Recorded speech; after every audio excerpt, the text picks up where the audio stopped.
Hello students, आज की class में हम देखेंगे कि आस्क और आस्क फॉर में क्या डिफरेंस होता है, कब हमें अकेले आस्क का यूज़ करना चाहिए और कब हमें आस्क फॉर का प्रयोग करना चाहिए। तो चलिए शुरू करते हैं। तो सबसे पहले है कि अगर हम किसी व्यक्ति से कोई चीज़ देने के लिए कहते हैं तो हम आस्क फॉर यूज़ करते हैं। जैसे I asked Kamal for some money, अर्थात मैंने कमल से कुछ धन मांगा, अर्थात मैंने कमल से क्या देने के लिए कहा, कुछ मनी, सम मनी। ठीक है, मतलब कमल मुझे क्या देगा, सम मनी। तो यहाँ पर हम कमल से कुछ धन देने के लिए कह रहे हैं। तो यहाँ पर देखिए आस्क के साथ फॉर का प्रयोग हुआ है। तो सबसे पहले हम सब्जेक्ट यूज़ करते हैं, फिर आस्क यूज़ करते हैं, फिर हम किससे कुछ कह रहे हैं, मतलब कौन हमें कुछ देगा। ठीक है, वो पर्सन लिखते हैं। तो यहाँ पर जैसे मैं कमल से कह रहा हूँ कमल मुझे कुछ देगा, अब क्या देगा वो मैं फॉर के बाद लिखूँगा, अर्थात कुछ धन। तो इस तरह सेंटेंस बन जाएगा I asked Kamal for some money, अर्थात मैं कमल से कह रहा हूँ कि वो मुझे क्या दे, सम मनी। उसके बाद है आस्क। तो बिना फॉर के आस्क का प्रयोग हम तब करते हैं जब हम किसी से कुछ बताने के लिए कहते हैं। तो एग्जांपल देखिए, I asked Kamal his name, मैंने कमल से उसका नाम पूछा, अर्थात कमल मुझे अब कुछ देगा नहीं बल्कि कुछ बताएगा। क्या बताएगा, वो हमने लास्ट में लिखा है हिज नेम, अर्थात अपना नाम बताएगा। तो इस प्रकार से हम आस्क फॉर का प्रयोग तब करते हैं जब हम किसी व्यक्ति से कोई वस्तु देने के लिए कहते हैं, और अकेले आस्क का प्रयोग तब करते हैं जब हम किसी व्यक्ति से ये चाहते हैं कि वो हमें कुछ बताए। ठीक है, जैसे यहाँ पर हम कमल से कह रहे हैं कि वो हमें क्या दे, सम मनी। तो हमने देखिए आस्क के साथ फॉर का यूज़ किया, और यहाँ पर इस सेंटेंस में हम कह रहे हैं कमल से कि वो अपना नाम बताए। ठीक है, मतलब मैंने कमल से उसका नाम पूछा, तो इसका मतलब कमल मुझे क्या बताएगा, अपना नाम, अर्थात वो मुझे कुछ बताएगा, कुछ देगा नहीं। तो इस तरह से हम आस्क फॉर और अकेले आस्क का यूज़ करते हैं। इसके अलावा अगर हमें जो है कोई चीज़ बाई करनी है, कोई चीज़ सेल करनी है, या कोई चीज़ रेंट पे देनी है, ठीक है, तो इस संबंध में अगर हमें किसी से कोई धन मांगना हो तो हम आस्क का प्रयोग करते हैं, लेकिन ऐसे में हम आस्क के साथ फॉर का प्रयोग नहीं करते हैं। ठीक है, तो यहाँ पे जैसे लिखा हुआ है ask without for is used to ask for money, मतलब अकेले आस्क का प्रयोग किया जाता है धन मांगने के लिए। ठीक है, विदाउट फॉर, मतलब ऐसे में हम फॉर का प्रयोग नहीं करेंगे इसके साथ। अब ये धन जो है किस कनेक्शन में मांगा जा रहा होगा, कोई चीज़ बाई कर रहे हैं, ठीक है, या फिर कोई चीज़ सेल कर रहे हैं, या किसी चीज़ को हम रेंट पे दे रहे हैं। तो ऐसे में अगर हम किसी से धन मांग रहे हैं तो ऐसे में हम जो है आस्क को अकेला यूज़ करते हैं, मतलब आस्क के साथ हम फॉर का प्रयोग नहीं करते हैं। जैसे Kamal is asking ₹2 lakh for his car, Kamal जो है अपनी कार के लिए 2 लाख रुपए मांग रहा है। अब यहाँ पे देखिए 2 लाख रुपए मांग रहा है कमल, ठीक है, लेकिन यहाँ पर देखिए आस्क के साथ फॉर का प्रयोग नहीं किया गया है। यहाँ पर ऐसे नहीं लिखना है Kamal is asking for 2 lakh rupees for his car. ठीक है, तो यहाँ पर इस चीज़ को ध्यान रखना है। तो यहाँ पर 2 लाख रुपए जो है कमल किसके कनेक्शन में मांग रहा है, क्योंकि वो अपनी कार बेचना चाहता है, तो अपनी कार के लिए वो 2 लाख रुपए मांग रहा है। नेक्स्ट है they ask ₹1000 a month rent for this area, वो इस एरिया के लिए 1 महीने के 1000 रुपये किराया मांग रहे हैं। मतलब यहाँ पर भी जो है धन मांगा जा रहा है, लेकिन तो किस कनेक्शन में मांगा जा रहा है ये धन, एरिया के रेंट के रूप में। ठीक है, तो यहाँ पर भी आस्क के साथ फॉर का प्रयोग नहीं हुआ है। तो इस तरह से अगर हम कोई चीज़ बाई कर रहे हैं, कोई चीज़ सेल कर रहे हैं, या किसी चीज़ को किराए पे दे रहे हैं, ठीक है, तो इस कनेक्शन में अगर हम किसी से धन मांगते हैं तो ऐसे में हम अकेले आस्क का यूज़ करते हैं, ऐसे में हम आस्क के साथ फॉर का प्रयोग नहीं करते हैं। नेक्स्ट है आस्क के साथ हम इन्फिनेटिव का प्रयोग भी करते हैं। तो सबसे पहले देखते हैं आस्क के साथ जब हम टू इन्फिनेटिव का प्रयोग करेंगे तो ऐसा हम परमिशन के लिए करते हैं।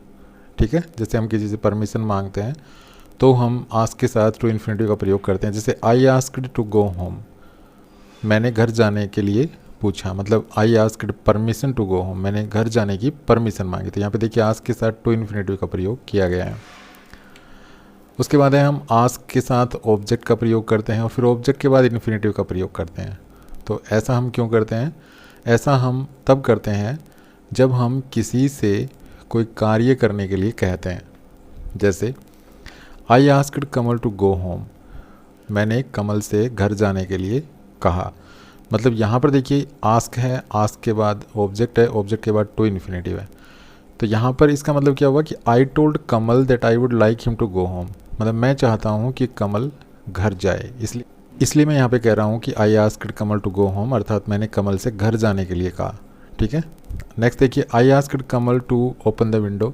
तो सेम यही स्ट्रक्चर यहाँ पे देखिए, आस्क है, आस्क के बाद ऑब्जेक्ट, ऑब्जेक्ट के बाद टू इन्फिनेटिव है। तो यहाँ पर भी जो है मैं क्या कर रहा हूँ, मैं यहाँ पे कह रहा हूँ कि कोई व्यक्ति कोई काम करे, अर्थात कमल यहाँ पे कोई काम करे। अब वो कमल क्या काम करे, खिड़की को खोले। तो यहाँ पर इस सेंटेंस का मतलब भी यही है, I told Kamal that I would like him to open the window, कि मैं चाहता हूँ, मैंने कमल से कहा कि भाई मैं चाहता हूँ कि तुम खिड़की खोलो। तो इस तरह से हम आस्क के बाद ऑब्जेक्ट और ऑब्जेक्ट के बाद इन्फिनेटिव का प्रयोग तब करते हैं जब हम किसी से कोई काम करने के लिए कहते हैं, मतलब हम चाहते हैं कि हमारे सामने वाला कोई काम करे। ठीक है, तो ऐसे में हम सबसे पहले तो सब्जेक्ट लिखते हैं, मतलब आई लिखूँगा मैं, उसके बाद मतलब जो चाहता है। ठीक है, अगर ही चाहता है तो ही लिख देंगे, अगर मैं चाहता हूँ तो आई लिख दूंगा, अगर मान लीजिए वे चाहते हैं तो दे लिख देंगे यहाँ पे। उसके बाद आस्क जो है ये वर्ब लिखेंगे, उसके बाद हम किससे चाहते हैं कोई काम करवाना वो लिखेंगे यहाँ पे।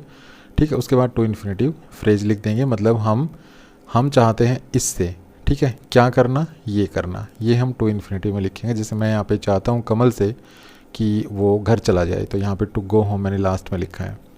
ठीक है, तो इस सेंटेंस का मतलब जैसे I told Kamal that I would like him to go home, कि मैंने कमल से कहा कि भाई मैं चाहता हूँ कि तुम घर जाओ। इसी प्रकार से यहाँ पे I asked Kamal to open the window, तो यहाँ पे मैं कह रहा हूँ किससे, कमल से, क्या काम करे कमल, खिड़की खोले। तो ये मैंने टू इन्फिनेटिव के माध्यम से यहाँ पे लिखा है। तो इस तरह से हम आस्क के बाद ऑब्जेक्ट और ऑब्जेक्ट के बाद इन्फिनेटिव का प्रयोग करते हैं। नेक्स्ट है हम आस्क के बाद इन्फिनेटिव का प्रयोग एक और स्ट्रक्चर में भी करते हैं। तो यहाँ पर देखिए क्या किया मैंने आई लिखा यहाँ पे, उसके बाद आस्क लिखा। तो यहाँ पर दूसरे सेंटेंस में भी आई है, फिर आस्क है, यहाँ पर फोर है, यहाँ पे भी फोर है देखिए। ठीक है, लेकिन यहाँ पे देखिए फोर के बाद माई सन है, मतलब यहाँ पे कोई पर्सन है, लेकिन यहाँ पे फोर के बाद द होमवर्क, मतलब यहाँ पे कोई पर्सन नहीं है बल्कि एक नॉन लिविंग थिंग है। तो करना क्या है कि ये जो माई सन है इसके बाद जो इन्फिनेटिव आएगा वो एक्टिव वॉइस में आएगा। ठीक है, जैसे टू हैव सम मिल्क। लेकिन अगर फोर के बाद नॉन लिविंग थिंग हुई तो जो इन्फिनेटिव आएगा वो पैसिव वॉइस में आएगा, जैसे to be done in time. तो यहाँ पे देखिए पैसिव वॉइस है। तो इस प्रकार से अब आस्क के बाद अगर आप इन्फिनेटिव यूज करते हैं तो आस्क के बाद देखना है क्या है, तो आस्क के बाद तो फोर मिलेगा। तो जैसे यहाँ भी इस सेंटेंस में भी फोर है, यहाँ पे भी फोर है, लेकिन फोर के बाद देखना है आपको क्या है। तो यहाँ पे देखिए एक पर्सन है, माई सन, तो ये पर्सन है। यहाँ पे फोर के बाद द होमवर्क है जो कि नॉन लिविंग थिंग है। तो अगर पर्सन है तो आगे जो इन्फिनेटिव आएगा वो एक्टिव वॉइस में आएगा, लेकिन अगर नॉन लिविंग थिंग है तो जो इन्फिनेटिव है वो पैसिव वॉइस में आएगा। आइए अब देखते हैं कि आस्क के बाद जब हम ऑब्जेक्ट यूज़ करते हैं और ऑब्जेक्ट के बाद जब हम इन्फिनेटिव लगाते हैं या क्लोज लगाते हैं तो फिर इन दोनों में क्या डिफरेंस होता है। ठीक है, सेंटेंस में आस्क तो होगा ही, आस्क के बाद ऑब्जेक्ट होगा, और ऑब्जेक्ट के बाद कई बार इन्फिनेटिव होता है, कई बार क्लोज होती है। तो इसमें क्या अंतर होता है दोनों में, जब हम इन्फिनेटिव यूज़ करेंगे तो क्या डिफरेंस होगा, मतलब क्या मीनिंग होगा, और क्लोज होगा तो क्या मीनिंग होगा। तो इसके लिए दो सेंटेंस देखिए। जैसे I asked Kamal to go home, तो यहाँ पे देखिए आस्क है, आस्क के बाद ऑब्जेक्ट है, तो यहाँ पे इन्फिनेटिव है। तो यहाँ पर इसका मतलब क्या है इस सेंटेंस का, कि मैंने कमल से कहा, ठीक है, मैंने कमल से कहा कि मैं चाहूँगा कि वो क्या करे, ये काम करे, मतलब घर चला जाए। मतलब इस सेंटेंस को अगर इजी लैंग्वेज में देखें तो इसका मीनिंग क्या होगा कि I told Kamal that I would like him to go home. लेकिन यहाँ पर इस सेंटेंस को देखिए, I asked Kamal if I could go home. तो यहाँ पर देखिए आस्क के बाद ऑब्जेक्ट है और ऑब्जेक्ट के बाद एक क्लोज है, if I could go home. तो यहाँ पर इस सेंटेंस का क्या मतलब है, इस सेंटेंस का मतलब है कि I wanted to go home myself, कि मैं खुद घर जाना चाहता हूँ। मतलब मैंने कमल से पूछा कि भाई क्या मैं घर जाऊँ। ठीक है, तो यहाँ पर घर कौन जाना चाहता है, आई जाना चाहता है। जबकि अगर इन्फिनेटिव यूज करते हैं हम ऑब्जेक्ट के बाद, देखिए यहाँ पर क्या हो रहा है, ये आस्क है, ये ऑब्जेक्ट है, ऑब्जेक्ट के बाद इन्फिनेटिव है to go home, infinitive phrase है ये। तो यहाँ पर इसका मतलब क्या है कि आई कह रहा है कमल से कि घर जाए, कौन जाए घर, कमल जाए घर। लेकिन यहाँ पर देखिए आई है, फिर आस्क्ड है, फिर आस्क वर्ब के बाद ऑब्जेक्ट है। यहाँ पर भी आस्क के बाद ऑब्जेक्ट है, यहाँ पर भी आस्क के बाद ऑब्जेक्ट था, लेकिन यहाँ पे इन्फिनेटिव था, यहाँ पर एक क्लोज है। तो यहाँ पर क्या हुआ, यहाँ पर मीनिंग क्या निकल रहा है कि घर कौन जाए या आई जाए। यहाँ पर आई कह रहा था कि कमल घर जाए, लेकिन यहाँ पर आई पूछ रहा है कमल से कि क्या वो घर जाए। मतलब यहाँ पे घर कौन जाना चाहता है, आई। यहाँ पे घर कौन जाना चाहता है, कमल। मतलब यहाँ पे कमल जाना नहीं चाहता, बल्कि आई जो है वो कह रहा है कमल से कि वो घर चला जाए।